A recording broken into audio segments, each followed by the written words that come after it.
आवाज द्या. सर्वप्रथम सर्व रसिक जनांना माझा दुसऱ्या वारीचा शाहिरी मानाचा मुजरा करते आणि माझ्या दुसऱ्या वारीला मी सुरुवात करते. मुलींनो तुम्ही बसा बसा. तर बघा, बुवांसोबतचा हा माझा पहिलाच कार्यक्रम. बुवांनी अतिशय खूप छान वारी केलेली आहे.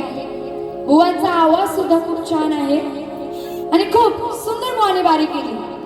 पण बुवांना प्रत्युत्तर दिलं पाहिजे की नाही? हो की नाही? आता बुवांनी प्रश्नप्रचा विषय काढला तर बुवा टाइम आपल्याकडे कमी होता आणि त्या घाईघाई तुम्ही बोललात तसं त्या घाईघाईत माझ्याकडनं राहून गेलं. पण न चुकता मी पदाच्या आधी तुम्हाला प्रश्न दिला होता बुवा. तुम्ही ऐकलत की नाही? तुम्ही ऐकलत ना? सगळ्यांनी ऐकलत ना? त्यानंतर सगळ्यात आधी ज्यांचं नाव राहून गेलं होतं घाईघाई ते म्हणजे उत्कृष्ट ढोलकीपट्टू, महाराष्ट्राचे ख्यातनाम ढोलकीपट्टू महाराज श्री पांडुरंगजी सुतार यांना सुद्धा मी माझा शाहिरी मानाचा मुजरा करते.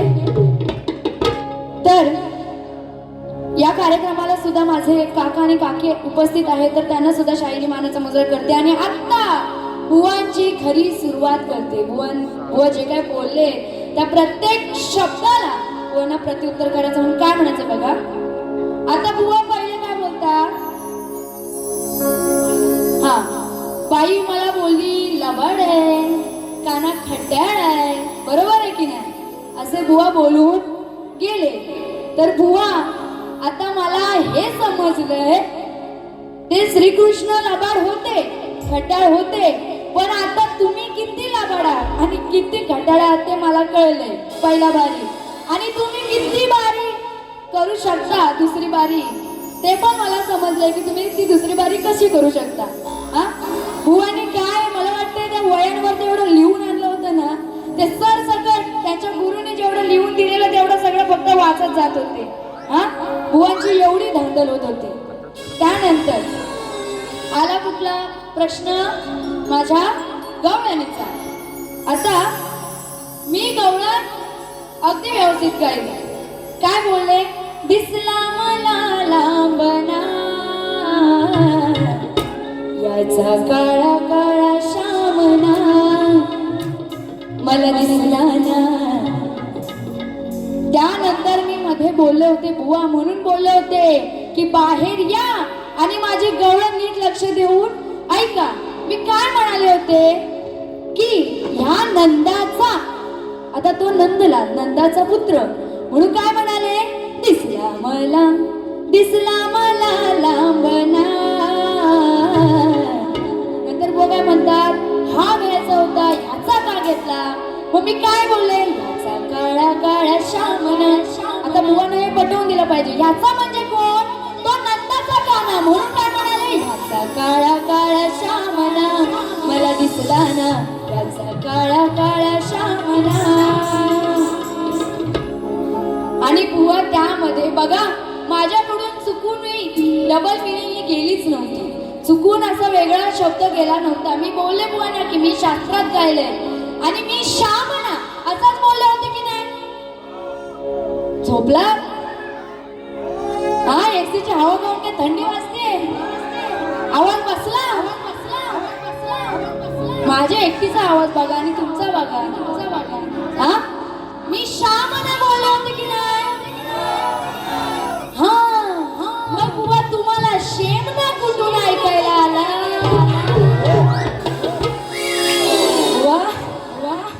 मी अजिबात चुकू नये हवं असेल तर माझी पहिली बारी तुम्ही नीट ऐका. या सगळ्यांनी व्हिडिओ केलेले आहेत. श्यामना बोलले असताना तुम्हाला शेमना कुठून ऐकायला येतो बुवा? कानात जरा आता तेल घाला, नीट लक्ष देऊन ऐका. म्हणून सांगितलं होतं आधीच की बुवा नीट लक्ष देऊन ऐका. आता पण नीट ऐका. त्यानंतर बुवा अजून काय म्हणतात? पुढं काय बोलतात? काळा काळा नाही काय बोलले पुढे आता बुवा तुम्ही स्वतःच काय शब्द येत नाहीत मला की तुम्ही स्वतःच ते त्याचा डबल अर्थ पटवून दिला. बुवा काय म्हणतात काळा काळा नाही बाई लाल लाल आहे. नक्की काय बोलायचंय का तुम्हाला? हे बघा मी शास्त्रात केलेली बारी पण बुवानी इथे येऊन घाण केली. हा त्यानंतर बुवानी माझ्या गवळणीची काट काय दिली.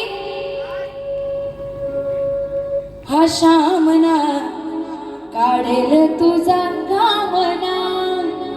बुवा आता ह्या तुम्ही ज्या गवळणीची काट दिली त्याचा अर्थ काय. फक्त हा शामना काढेल तुझा घामना म्हणजे काय. हा हे पण पटवून दिलं पाहिजे की नाही की फक्त बोलायचं म्हणून बोलायचं असं. त्यानंतर गवळण आता बुवांची गवळण. बुवांच्या गवळणीची चाल काय होती. दिली आरोळी सायंकाळी काळीज हे पडलेलं. बुवा म्हणतात बाई आवाज असा असला पाहिजे. वा आवाज असा असला पाहिजे. मला तुमच्या आवाजाबद्दल काही बोलायचं नाही. खूप छान गायलं तुम्ही. हा तर बुवाच्या गवळणीची चाल काय होती. दिली आरोळी सायंकाळी काळीज हे पाटलं माझं काळीज हे पाटलं माझ्या हरणीला हरणीला दुकान झपाटलं. अशी बुवांची चाल होती. आणि बुवांचे गवळण काय. दिली ही सजा केली मी मजा वाटलं मनाला पाहून बरं कुंजवनात आड रानात कुंजवनात आड रानात हिला लाजवतो गाऊनवर.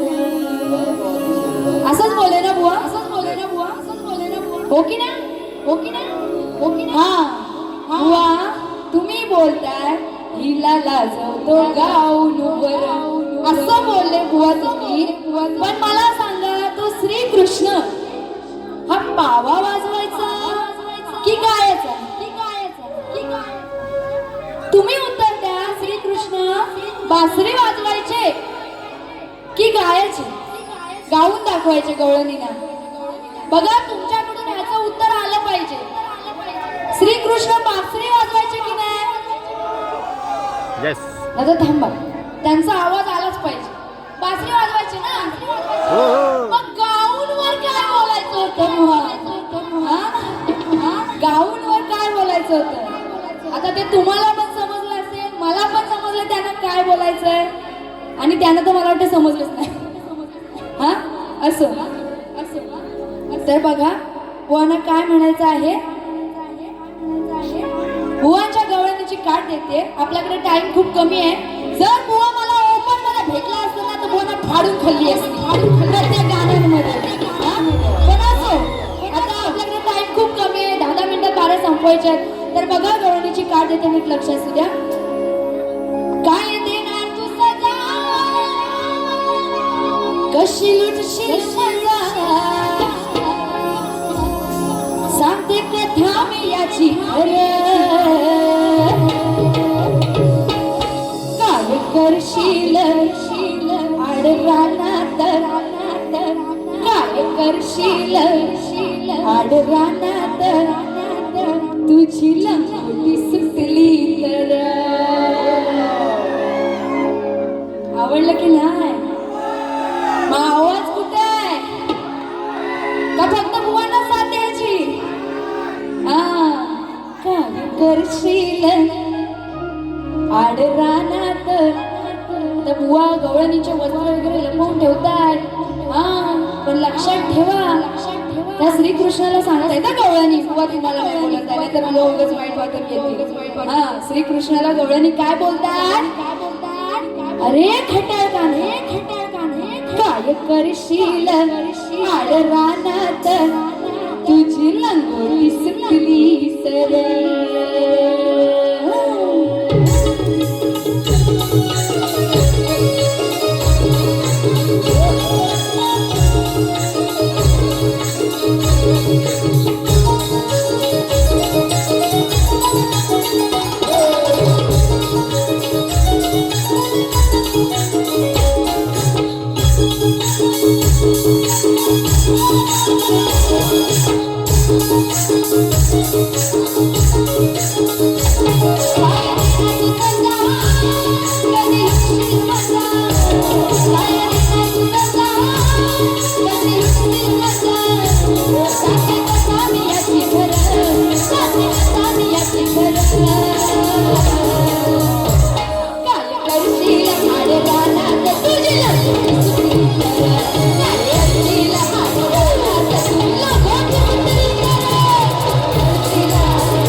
संपवायचे पाहिजे.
तर माझा भाऊ आर्यन शेलार याचकडून 200 रुपयाचा पारितोषिक आलेला आहे. नाचमंडळ आभारी आहे. तर बघा, शेवटचं फक्त पदाचं एक ध्रुवपद घेते आणि मी माझी दुसरी बारी संपवणार आहे. आई माझी रायबा देवी या रावळ गावाची शान. आणि म्हणून शेवटचं एक काय बोलतात चटका बुवांना देऊन जाते. देऊ ना, हो की नाही? हा बघा काय म्हणायचंय. ऐका हुशारीर तुम्ही बघा कशी दिगत झाली. ऐका हुशारीर तुम्ही बघा कशी दिगत झाली. मन सुनी बाई झाली याच्या नाकात नथनी आली. मन सुनी बाई झाली याच्या नाकात नथनी आली. मन सुनी बाई झाली याच्या नाकात नथनी आली. मन सुनी बाई झाली याच्या नाकात नथनी आली. मन सुनी बाई झाली याच्या नाकात नथनी आली. ऐका हुशारीर तुम्ही बघा कशी दिगत झाली. ऐका हुशारीर तुम्ही बघा कशी दिगत झाली.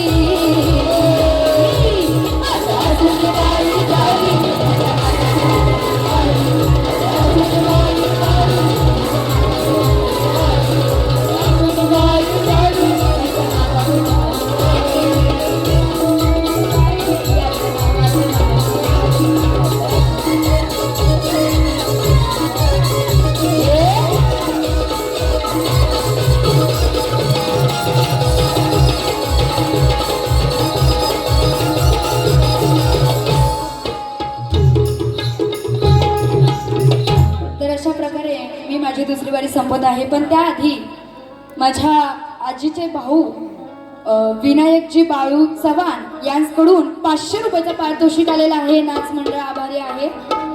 तर तुम्हाला मजा आली की नाही? मग एकदा टाळ्या होऊन जाऊ द्यात माझ्या सगळ्या कलाकारांसाठी, या नाचणाऱ्या मुलींसाठी. हा, आणि अशा प्रकारे मी माझी दुसरी बारी संपवते आणि बुवांना सुद्धा दुसऱ्या बारीसाठी शुभेच्छा देते आणि इथेच थांबते.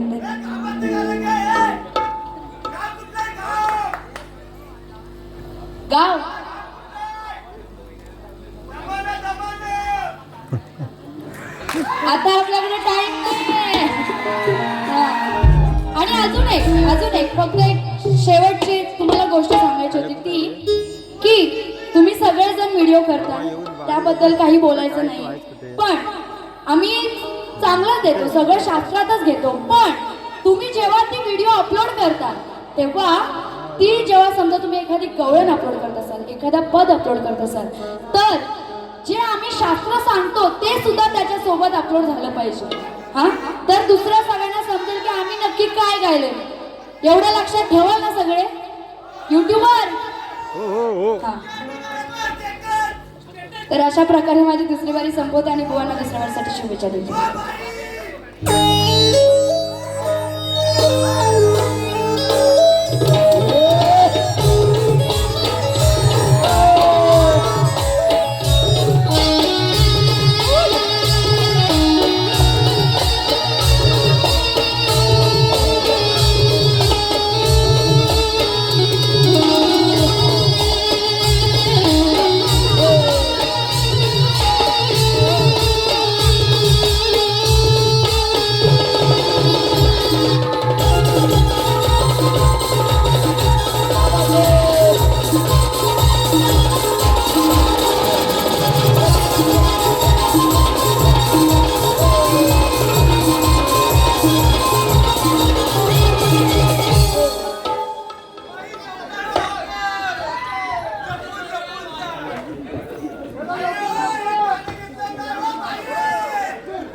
लेट झाला इथं.